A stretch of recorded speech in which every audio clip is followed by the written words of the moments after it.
అందరికీ అన్నం పెట్టేటోడు రైతన్ననే. మరి రైతన్న కడుపు నింపేటోళ్ళు ఎవ్వళ్ళు? కడుపు చింపుకుంటే కాళ్ళ మీద పడుతుంది అన్నట్టే తయారైంది అన్నదాతల పరిస్థితి. పొద్దంతా పొట్టు ఎండలు కొడుతున్నాయి, పొద్దుమీకంగానే ఇరగబడి వానలు కొడుతున్నాయి. కళ్ళాల మూలుగుతున్న వడ్లు, మక్కలు, జొన్నలు గంగలు కలుస్తున్నాయి. ఇక చూడూరి కళ్ళాల కడ కన్నీళ్లు పెట్టుకునేటట్టే ఉన్నది రైతన్నల గోస. ఇటు పుణ్య కాలంలో పబ్బది పట్టినా పడయి వానలు, కానీ కాలంగాని కాలంలో కాడ పడ్డట్టే వచ్చి కొడుతున్నాయి. రోహిణి కార్తెలో రోడ్లు బయలేటట్టు ఎండలు కొడతాయి అంటారు, నిజమే గట్లనే కొడుతున్నాయి ఎండలు. కానీ నడమ మరి ఏంటికి వస్తున్నాడు ఏమో పిలువని పేరంటానికి వచ్చినట్టు వచ్చి ఆగం పట్టిస్తున్నాడు వానదేవుడు. ఇక చూడర్రి ఎట్లున్నాయో రైతన్నాల కష్టాలు.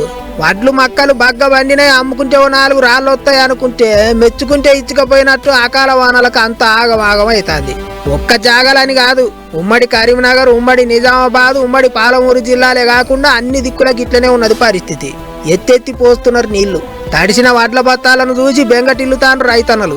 ఆఫీసర్ల నిర్లక్ష్యం కొంత, బత్తాలు లారీలు కూలీల కొరత చేయబట్టి కొంత, రెండిటి నడుమ రైతన్నలు నలిగిపోతారు. ఎప్పుడు వానొచ్చేదేరికైతే లేదు. కళ్ళాలల్ల గింజలార పోసుకున్న రైతులందరి దగ్గర బత్తాల మీద కాపనింకే సరిపోను వరకులు కూడా ఉంటలేవు. కండ్ల ముంగట్నే వడ్లు మక్కలు వరద నీళ్ళలో కొట్టుకుపోయేటాలకు తల్లడిల్లు తాండ్రా అన్నదాతలు. ఇక ఇప్పటికే ఓసారి గింజలు కొనుట్ల లాపరవ చేయొద్దని గట్టిగా చెప్పిండు సీఎం సారు. మళ్ళోసారి అన్ని జిల్లాల ఆఫీసర్లను మంచిగానే అరుచుకున్నాడట. ఆలస్యం చేయకుండా గింజలన్నీ లోడెత్తాలని చెప్పిండాట. అటు రైతు కష్టాల మీద ఎగస్ పార్టీల లొల్లులు కూడా జోరుగానే అడుగుతున్నాయి. సర్కారు వాళ్ళ మీద గట్టిగానే ఎత్తిపోతాండ్రు. ఏమైనా చెరంటే చెరొచ్చి పడ్డది పోండి రైతన్నలకు. గింజలు టైంకి అమ్ముడు పోక ఏలగాని వాళ్ళ వానలు పడి అరి గోస అవుతుంది. రైతన్నల టైం అస్సలు మంచిగా లేదు. ఎట్లా గట్టి ఎక్కుతారో ఏమో మరిగా.